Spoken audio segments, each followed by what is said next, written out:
गुरुर्ब्रह्मा गुरुर्विष्णु गुरुर्देवो महेश्वरः गुरु साक्षात् परं ब्रह्म तस्मै श्री गुरुवे नमः।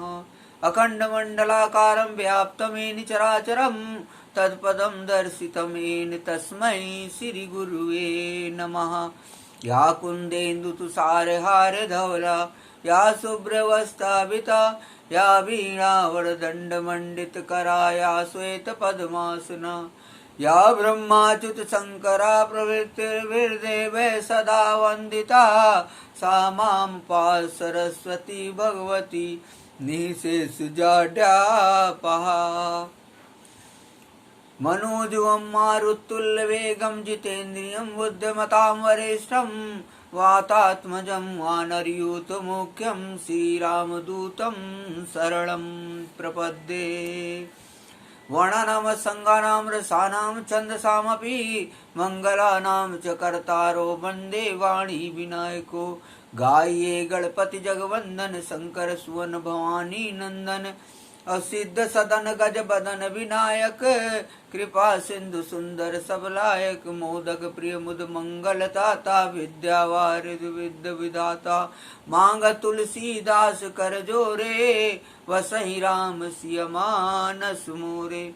ओम सर्वमंगल मांगल्ये शिवे सर्वार्थ साधिके शरणे त्र्यंबके गौरी नारायणी नमोस्तुते।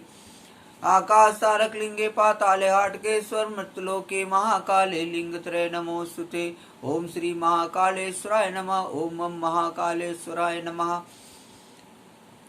ओम ह्रौं जूं सा ओम भूर्भुवः स्वः ओम त्र्यंबकं यजामहे सुगन्धिं पुष्टिवर्धनम् उर्वारुकमिव बन्धनान् मृत्योर्मुक्षीयमामृतात्। ओम स्वः ओम भुवः ओम भुः ओम स्वः जूं ह्रौं ओम मृत्युंजय रुद्राणकंठा शम्भे मृतेशा सर्वा महादेवाय ते नमः। ओम तत्सवितुर्वरेण्यं भर्गो देवस्य धीमहि धियो यो न प्रचोदयात्। ओम त्र्यंबकं यजामहे सुगन्धिं पुष्टिवर्धनम् उर्वारुकमिव बन्धनान् मृत्योर्मुक्षीयमामृतात्। ओम जातवेदस्य सुनुआं सोमराति यतो नित्यहैद्वेदा सा न पर्षद दुर्गाण विश्वनात्रयो सिन्धुं दुर्तात अग्निः। ओम वसुदेव सुतं देवं कंसचारूणमर्दनं देवकी परमानन्दं कृष्णं वन्दे जगद्गुरुम्। ओम राम रामेति रामेति रमे रामे मनोरमे सहस्रनाम तातुल्यम राम नाम वरानने।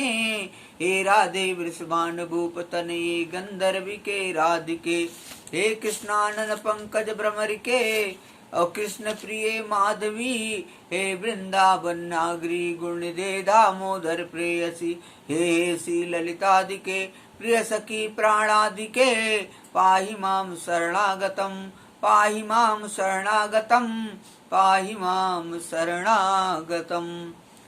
सच्चिदानंद रूपाय विश्वोत्पत्त्यादि हेतवे तापत्रय विनाशाय श्री कृष्णाय वयं नुमः।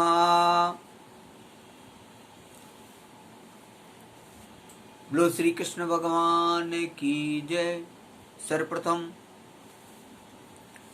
परम पूजनीय प्रातः स्मरणीय हमारे दीक्षा गुरु ब्रह्मलीन परमहंस अत्रि मुनि महाराज जी के चरणों में कोटि कोटि नमन है। आत्मनाय अनंत विभूषित ब्रह्मलीन जगत गुरु शंकराचार्य स्वामी माधवानंद सरस्वती महाराज जी के चरणों में कोटि कोटि नमन है। सनातन धर्म सम्राट ब्रह्मलीन स्वामी कृपात्री जी महाराज जी के चरणों में कोटि कोटि नमन है।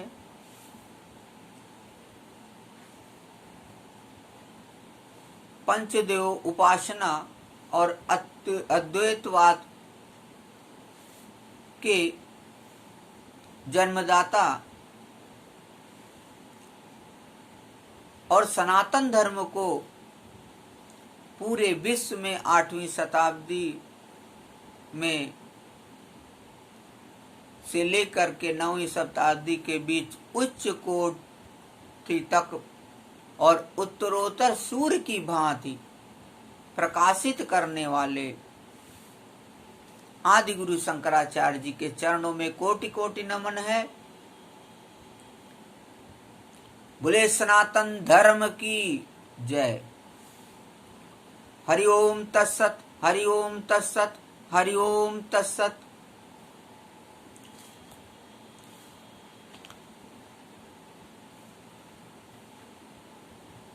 हमने पितृ दिवस एक तरीके से पितृ माह में, पितृपक्ष भी कहते हैं और पितर का महीना भी कहते हैं, इस महीने में ये विचार किया कि आप लोगों को क्यों ना श्रीमद् भागवत कथा का सुंदर और दिव्य 11वें स्कंद की कथा क्यों ना सुनाई जाए। तो ऐसा विचार करते हुए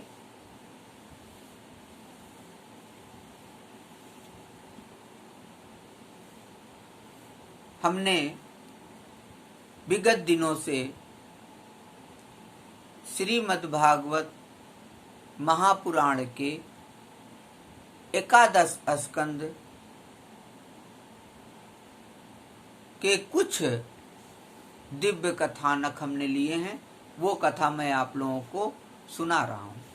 वैसे तो आप लोगों को पता ही है कि श्रीमद् भागवत कथा अर्थात श्रीमद् भागवत महापुराण की कथा को श्रवण करना और उसको सुनाना दोनों कल्याणकारी है।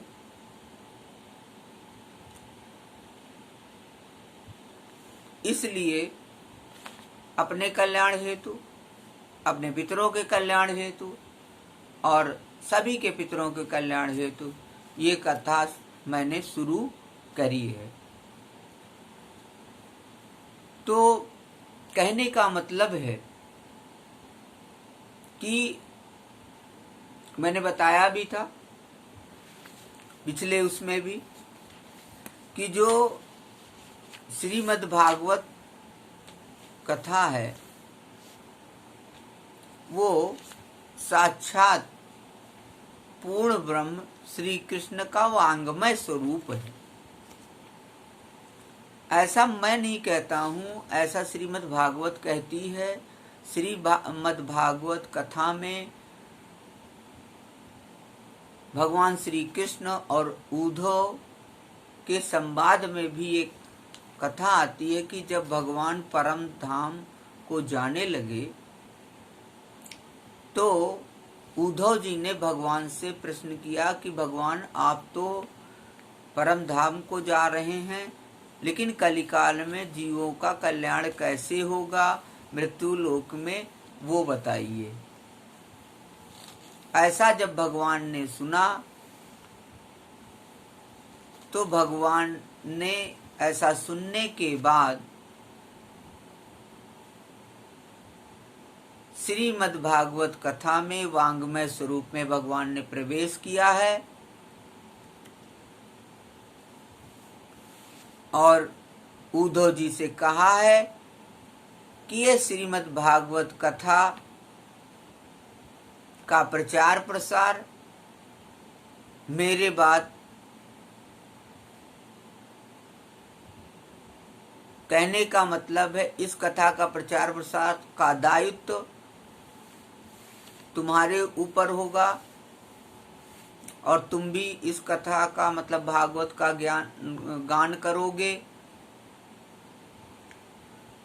और इस कथा को जो भी श्रवण करेगा उसका कलिकाल में जरूर कल्याण होगा। और उद्धव जी आप ऐसा नहीं है कि आप यहाँ मौजूद नहीं रहोगे। तो भगवान से उद्धव जी ने कहा क्या मेरी मुक्ति नहीं हो पाए? कहें ऐसा नहीं कि तुम्हारी मुक्ति नहीं हो पाएगी, लेकिन तुम यहाँ पे मौजूद रहोगे।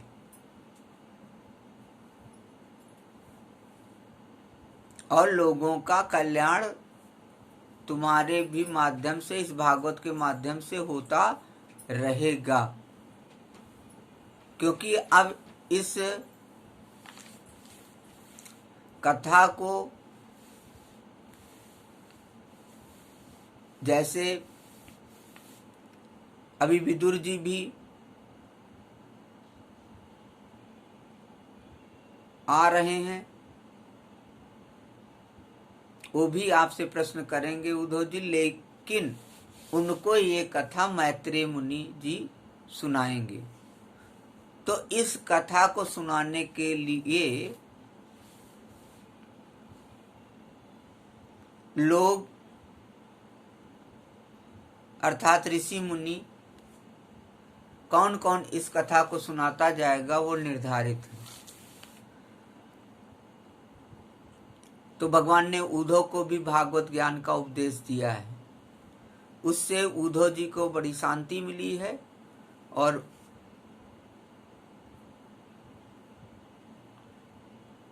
उनको परम शांति की अनुभूति हुई है।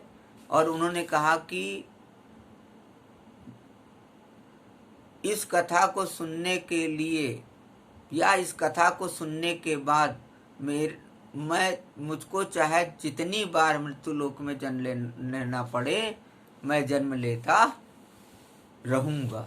उद्धव जी ने कहा कि मेरे जन्म कई होते रहे तो मैं इस कथा को सुनता ही रहूंगा, क्योंकि उनको बड़ी परम तृप्ति प्राप्त हुई उद्धव जी को भागवत का ज्ञान सुनने पर। बोलिए पूर्ण ब्रह्म कृष्ण भगवान की जय। तो आगे बड़ा ही सुंदर है कि मैं नहीं कहता हूँ, श्रीमद् भागवत महापुराण कहता है कि आजन्म मात्रमपि एषठेन किंचिद चित्तं विधाय सुख शास्त्र कथा न पीता। चांडाल वच खरवद वद तेन नीतम अमित्या स्वाजन्म जननी जन दुख भाजा। अर्थात जिस व्यक्ति ने जीवन भर में कुछ भी चित्त लगाकर सुखदेव जी महाराज की कही श्रीमद् भागवत कथा नहीं सुनी, उसका जीवन चांडाल अर्थात गधे की तरह जीवन बीता, मानो उसकी माता का प्रसव वेदना ही बेकार चली गई है। अर्थात जीवन निरर्थक रह गया है। मतलब श्रीमद् भागवत कथा का श्रवण मानव योनि में बहुत जरूरी है। मानव का यदि कल्याण होना है तो इस कथा को जरूर श्रवण करना चाहिए, क्योंकि मानव योनि में यदि आपने ये कथा नहीं सुनी तो समझिए आपका जीवन व्यर्थ है। इस कथा को सुनना और सुनाना दोनों एक तरीके से बड़ा ही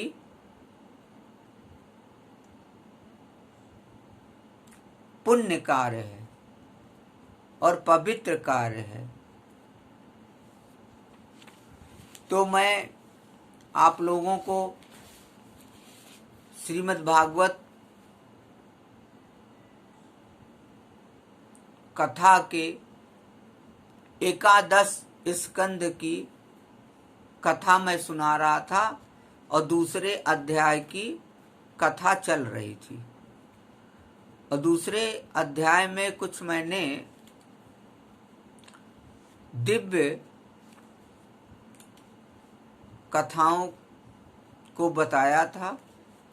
उसी क्रम को आगे बढ़ाते हुए मैं आपको कथा सुना रहा हूं। तो आपको मैंने बताया था कि कथा में, और ये संवाद आपको याद दिला दें, जो मैं कथा सुना रहा था, नारद जी वसुदेव जी के पास पहुंचते हैं और वसुदेव जी उनसे भक्त के बारे में, ईश्वर के बारे में, ईश्वर प्राप्त करने के बारे में कुछ प्रश्न करते हैं। उन्हीं का प्रश्न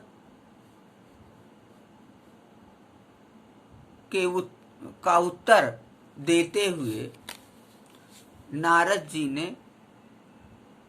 विदेह राजनेमी और ऋषभ देव के 9 योगीश्वरों के संवाद को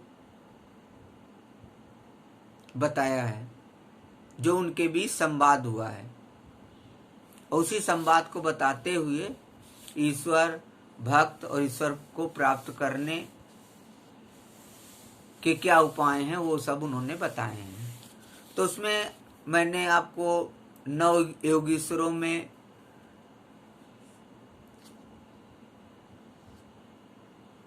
जो मैं बता रहा था कि दूसरे जो योगीश्वर हरि थे वो विदेह राजनिमि से क्या कहते हैं, क्योंकि विदेह राजनिमि ने भी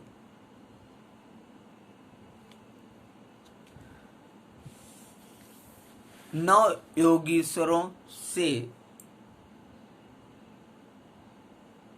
भक्त, भगवान और भगवान प्राप्त करने के उपाय पूछे हैं और कैसे हम जानेंगे और भगवान को हम कैसे प्राप्त करेंगे, ये सब उपाय योगीश्वरों ने राजा निमि को बताया है। तो राजा निमि ने प्रश्न पूछा है। तो और प्रश्न क्या पूछा है, उन्होंने पूछा कि योगीश्वर, अब आप कृपा करके भगवत भक्त का लक्षण वर्णन कीजिए।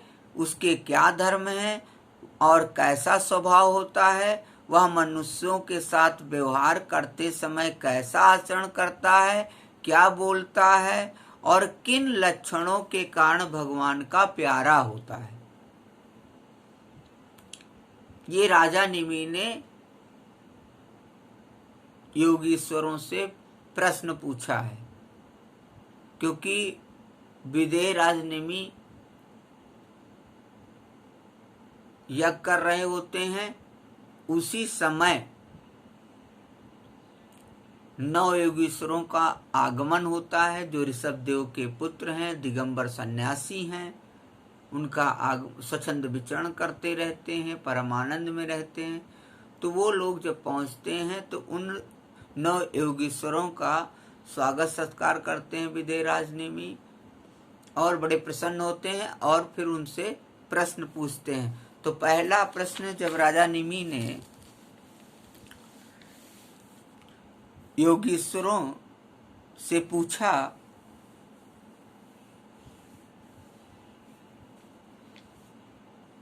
कि भगवान, मैं ऐसा समझता हूं कि आप लोग मधुसूदन भगवान के पार्षद ही हैं, क्योंकि भगवान के पार्षद संसारी प्राणियों को पवित्र करने के लिए विचरण करते हैं। ये मैं आपको बता भी चुका हूँ। तो उन्होंने पहला जो प्रश्न पूछा था कि जीवों के लिए मनुष्य का शरीर प्राप्त होना दुर्लभ है, यदि वह प्राप्त हो जाता है तो प्रतिजन्म मृत्यु का भय सिर पर होता है, क्योंकि वह क्षणभंगुर है। इसलिए अनिश्चित मनुष्य जीवन में भगवान के प्यारे और उनको प्यार करने वाले भक्तजनों का, संतों का दर्शन तो और भी दुर्लभ है। तो प्रश्न क्या आता है जो राजा निमि ने पूछा है, इसलिए त्रिलोक पावन महात्माओं, हम आप लोगों से यह प्रश्न करते हैं कि परम कल्याण का स्वरूप क्या है और उसका साधन क्या है। इस संसार में आधे क्षण का सत्संग भी मनुष्यों के लिए परम निधि है। योगीश्वरों, यदि हम सुनने के अधिकारी हो तो आप कृपा करके भागवत धर्मों का उपदेश कीजिए, क्योंकि उनसे जन्मादि विकार से रहित एक रस भगवान श्री कृष्ण प्रसन्न होते हैं और उन धर्मों का पालन करने वाले शरणागत भक्तों को अपने आप तक का दान कर डालते हैं।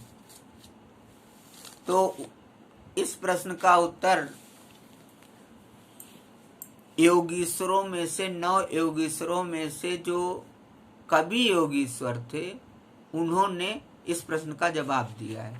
उसके बाद राजा निमि ने, उसको मैं पिछले दिन की कथा में बता चुका हूँ, फिर राजा निमि ने फिर प्रश्न पूछा है योगीश्वरों से। तो वो प्रश्न क्या है? वो प्रश्न ये है कि राजा निमि ने कहा कि योगीश्वर, अब आप कृपा करके भगवत भक्त का लक्षण वर्णन कीजिए। उसके क्या धर्म है और कैसा स्वभाव होता है, वह मनुष्यों के साथ व्यवहार करते समय कैसा आचरण करता है, क्या बोलता है और किन लक्षणों के कारण भगवान का प्यारा होता है।